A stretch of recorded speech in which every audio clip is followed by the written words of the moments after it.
Welcome to the deep dive. We're taking a plunge today into Lesbian Sex Bible, the new guide to sexual love for same-sex couples by Diana Cage. That's the one. Yeah, based on the sources you've shared. Think of this as, well, your shortcut to really understanding a whole lot of information on lesbian sexuality, Hmm. from, the first spark, intimacy, connection, all the way to the sort of cultural landscape around it. Right. Our mission, really, is to pull out the most insightful stuff, maybe even some surprising bits to deepen your understanding of all this. Absolutely. And it's not just like a technical manual, is it? Okay. It's really about the mindset, the context surrounding lesbian sex. Okay. This book came out in 2014, Mm. and Diana Cage offers it as a really sex-positive, quite radical guide for same-sex couples. Radically encouraging. Yeah, exactly. And it pushes back against shame. It really asserts that great sex doesn't just happen by accident, Right. for anyone, really. It takes intention, a safe space, feeling appreciated, Mm. and just being willing to relax and actually enjoy pleasure. She wants it to be like a bedside companion you go back to. I like that. A regular companion. Okay, so what are we exploring for you today? We're going to navigate setting the mood, Yeah. how to sort of nurture your desire, talk openly about sex without, the awkwardness. Yes. So important. We'll dig into understanding bodies, the variety, both cisgender, Hmm. so where your gender identity matches the sex assigned at birth, Right. and transgender, where it differs.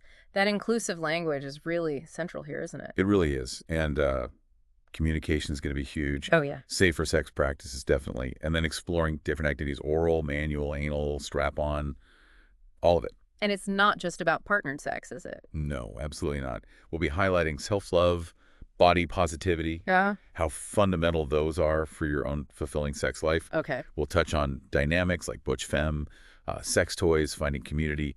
It's the whole picture. You're getting the full tour today. Basically, yeah, tailored just for you. Okay, let's unpack this first part for you. Yeah.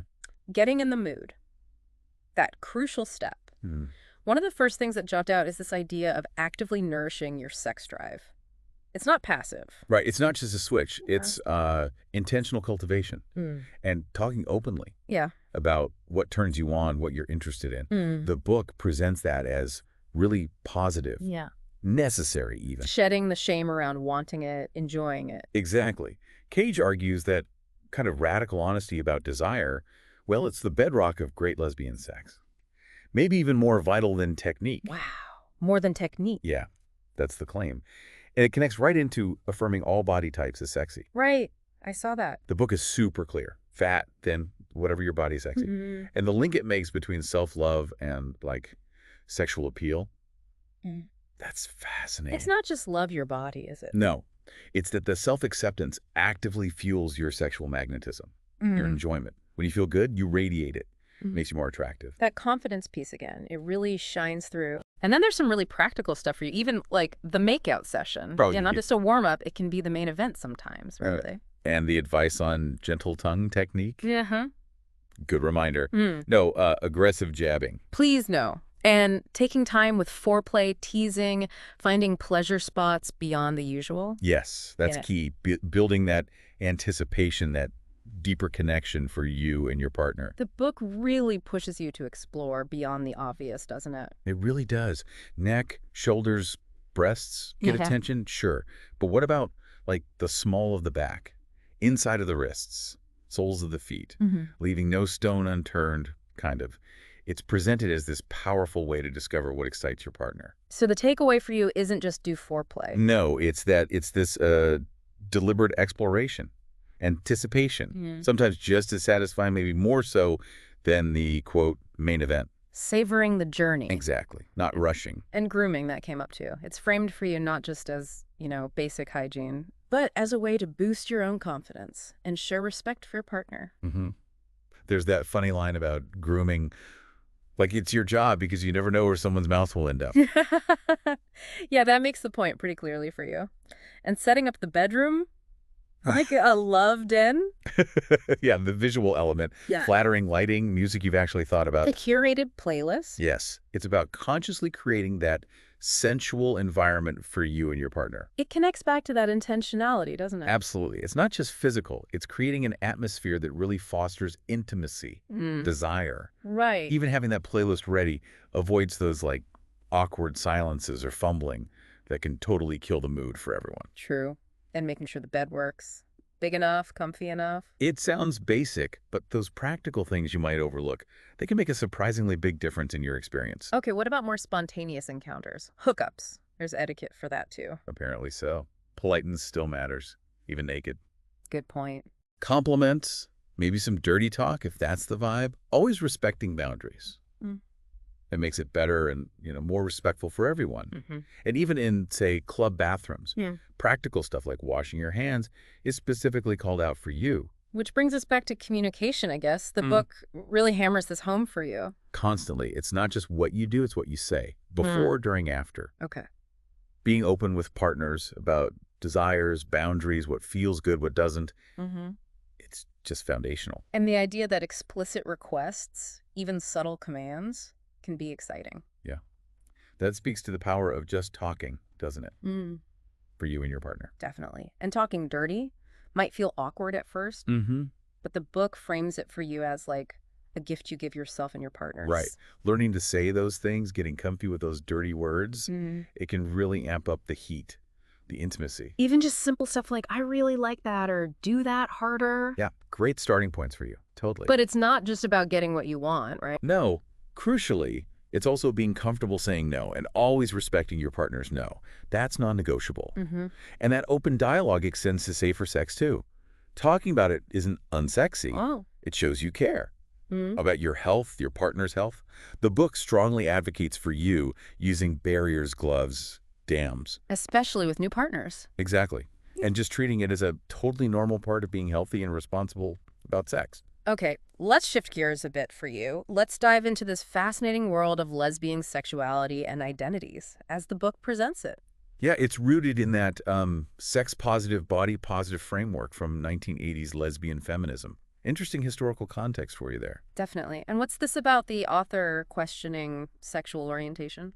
Yeah, finding it maybe overly clinical. Mm-hmm. Like it doesn't quite capture the richness, the lived experience. Interesting perspective. And then it just opens up this vast spectrum under the lesbian umbrella. Gold star, politically identified, late-in-life lesbians. So much diversity within the community for you to understand. Exactly. And it actively makes space for understanding bisexuality, acknowledging the visibility issues bi women often face. Right. And by curiosity. Validated. Yeah. Totally seen as a natural part of experimenting for you. Yeah. Which feels important to state. Yeah, it does. And the distinction between gender and genitals. Super clear. It introduces genderqueer identities, recognizing not everyone fits neatly into male-female boxes, which leads into talking about sexual fluidity as just, well, a natural part of growing throughout your life. So challenging that idea that identity is fixed early on. Completely. For you, for everyone. Okay, and butch and femme identities. Yeah. How are they presented for you? Not just as labels for yourself, but also as useful descriptors for attraction dynamics. Okay. It touches on the history, references key texts, but also points out modern visibility, like butch, femme, femme. Femme squared, as it's sometimes called for you. Femme squared, I like that. And what's really insightful for you is how it frames butch swagger. Yeah. As something accessible to everyone, not just if you identify as butch. Oh, interesting. It reframes it around qualities like gallantry, charm, respect, connection, honesty. Embodied ethics, almost. So deeper than just a performance of masculinity. Much deeper, more authentically human for you. And there's a section challenging ableist assumptions in sexuality? Yes, really thought-provoking. It asks you to consider why certain ways of moving, feeling, seeing, hearing are centered in our ideas about sex. And it really highlights the common ground between queerness and disability. That's a crucial point for you to think about rethinking those ingrained assumptions. Yeah, recognizing the sheer diversity of sexual experiences. And the book also touches on diverse relationship structures beyond monogamy. Right. Friends with benefits, open relationships, polyamory. Acknowledging their history and growing acceptance in queer communities. It even references the ethical slut as a key text for you in that area. Almost got it. Okay, let's move to the lay of the land for you, sexual anatomy. The focus seems to be knowledge for better sex and overcoming body shame. Exactly. Ties right back to that body positive core we talked about. A key thing for you is just the natural variability of vulvas. Right. No single normal. Absolutely not. And the book encourages self-exploration, partner exploration, Mm. essential for you to understand individual anatomy Mm-hmm. and the detailed breakdown of the clitoris glands, hood, shaft, crura, its sensitivity. It's fundamental info for giving or receiving pleasure effectively. And it breaks down the inner and outer lips, labia minora majora. Yeah. Noting for you, they often don't match perfectly, and the inner lips can be more sensitive Mm-hmm. than the vagina itself. It's the elasticity, self-lubrication. Kegel exercises come up too Yeah. for strengthening those PC muscles for you. And it clarifies the urethra's function, introduces the periurethral sponge, the G-spot area. Right, emphasizing it's a sensitive area with lots of nerves, not some magic button. Exactly. And it addresses the anus, its nerve endings, paving the way for later talks on anal play for you.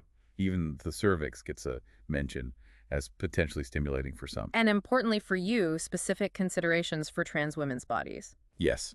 Stressing, respecting preferred terms like using clit for penis if preferred. Yeah. Focusing on comfortable areas like the ass as a gender-free zone. Okay. Ultimately, it's always about open communication for you, respecting their experience of their body. That inclusivity feels really vital. Yeah. Okay, orgasms.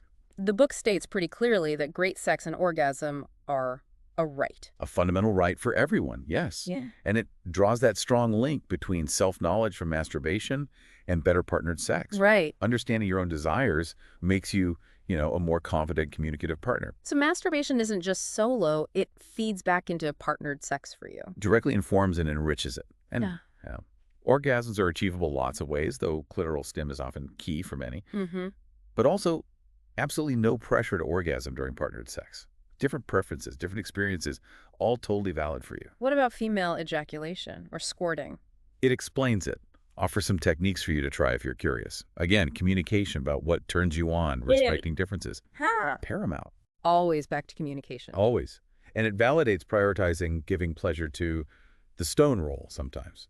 Acknowledges the real satisfaction you can get from that. And pleasing trans feminine and butch trans masculine bodies, the advice for you seems direct. Very. Communicate. For trans femme folks, focus on comfortable areas. For butch trans masculine folks, indirect stimulation might be really effective for them. Okay. And tips for making orgasms easier for you. Yeah, a good range. Really believing your partner wants to please you, focusing on sensations, deep breathing, trying different things, self-stim during partnered sex, if that works for you. Exploring fantasy, visualization. Exactly. It kind of demystifies it, empowers you to explore what works for your body. It even touches on the, frankly, often sexist history of understanding female orgasm, which is useful context for you. Right. Okay, let's get hands-on for you now. Literally, hands as essential tools. Absolutely. Yeah. And basic care, cleanliness, short nails, soft fingertips, fundamental but crucial starting points for you. It's about caring for your hands like any other intimate part. And consciously using them for teasing, building arousal, exploring the whole body, not just genitals. And there's specific advice for you on touching different body types, different gender presentations. Yes, always respecting preferences and boundaries. Then it gets into specific genital massage techniques for you. A step-by-step guide to manual sex. Yeah, pretty practical, including G-spot stim, clitoral caressing, encourages gentle, curious exploration for you. It even mentions fisting for you, vaginal and anal. It does, while really stressing arousal and lots of lube. Okay. And hands-free sex. Tribadism, scissoring, frottage. Presented as a significant, essential part of the lesbian sexual toolkit for many. Got it. Okay, going down for your oral sex, positioned as part of lesbian legacy. Yeah, a culturally interesting point for you. And it stresses relaxing, accepting pleasure while receiving. Overcoming that internalized shame or discomfort is key for you to really enjoy it. Absolutely. And reminders about using barriers dams, plastic wrap for safer oral sex for you. Finding comfy positions for both you and your partner. And the crucial role of feedback for the giver. Verbal, nonverbal cues. So important when you can't necessarily see faces well. Performance anxiety gets discussed too. Yeah, framed as a skill that's actually pretty easy to master, especially since many lesbians know firsthand what feels good. That makes sense. What's refreshing for you is moving beyond cliches like tracing letters with your tongue. Right. Instead, it encourages imaginative exploration of the whole vulva and maintaining touch with hands during oral. So neither partner feels disconnected. Exactly. Avoiding that isolation. What if you're close to orgasm while giving oral? Practical advice for you. Slow down, maybe have a quiet release, and continue. Adjusting tempo, direction based on partner responses is emphasized for you too. Be attuned. Okay. And rimming. Mentioned for you. Emphasizing cleanliness because of bacteria. And mouth on cunt is described too, involving pressure, a psychological thrill for some. Shows the diversity of oral pleasure for you. Let's talk strap-on sex for you. Choosing the right dildo seems important. Yeah, one that feels like an extension of your desire, makes you feel confident, sexy, And getting comfortable with harnesses. becoming fluent, yeah, like the second nature.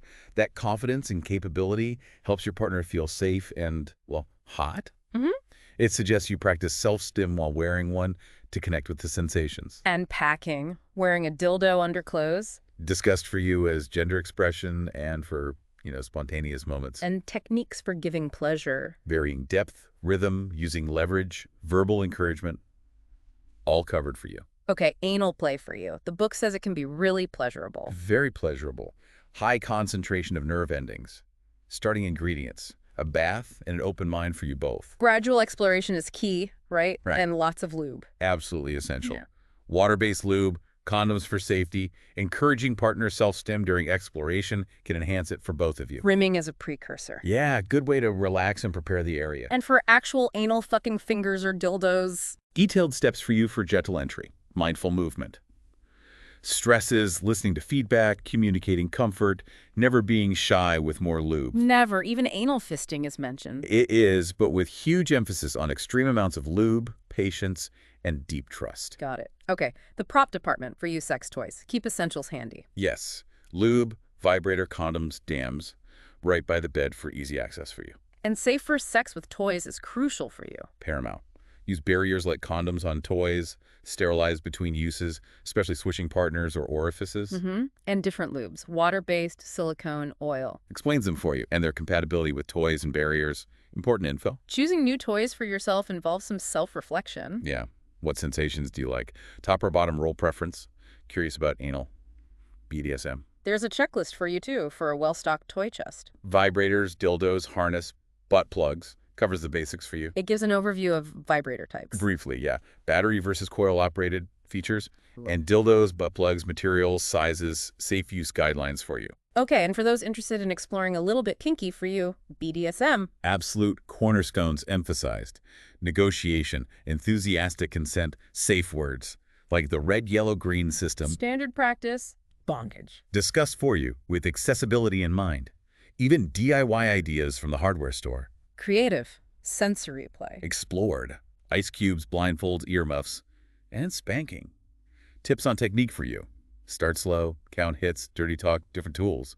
Role play is encouraged to embrace imagination, explore dynamics. Okay, sexual culture for you. Cruising. History in gay male culture, presented as potentially fun, confidence-boosting for lesbians too. Exploring possibilities. Flagging. The hanky code. Explain for you. Colored bandanas signaling interest. Basic colors and meanings covered. Femme flagging too, using visible fashion cues. And resources for toys info. Lists recommended shops, websites for you, plus lesbian erotica authors and titles. Queer porn directors and films. Highlights some for you, emphasizing feminist, inclusive representation, and sex parties. Discussed as a way to find community for you. Etiquette negotiation, safe words, and benefits like learning, meeting people. But a caution about alcohol and drugs. Yes, crucial warning for you about the potential negative impact on function and decision-making. Right. Finally, caring for your sexual self. So important for you. Body image. Addressed directly. Challenge mainstream standards. Find your beauty. Build confidence. Recommend seeking help for issues. Mentions Kate Bornstein's book. Exercise benefits. Stamina, body comfort, circulation, better orgasms. All highlighted for you. Regular checkups emphasized, too, addressing fears of discrimination some queer folks might face. With healthy partnerships are key for your well-being. Absolutely. Includes a checklist for you on controlling behaviors, recognizing intimate partner violence in queer relationships. And safer sex again. Revisited for you. Debunking myths, recognizing risks even in manual sex. Emphasizes no contact options, barriers, open talk about STIs, getting tested and treated. UTIs, yeast infections. Mentioned for you is often aggravated by sex, though not STIs themselves. And it wraps up with more resources for your exploration and a glossary. Wow, okay. That was a lot to cover. It's a comprehensive book. Yeah. So to summarize for you, Great sex isn't magic. It's achievable. It takes effort, communication, self-knowledge, and a positive, shame-free attitude. Mm. And lesbian sexuality is just incredibly diverse. So many ways for you to find pleasure and connection. Right. So here's a final thought for you to maybe chew on. How might embracing this more expansive view of lesbian sexuality and your own desires unlock greater freedom and intimacy for you? Hmm. After this deep dive today, what unexplored area, maybe of sex, maybe of your own identity, has sparked your curiosity? What might you want to investigate further for yourself? Something to think about. Definitely. Thanks so much for diving deep with us.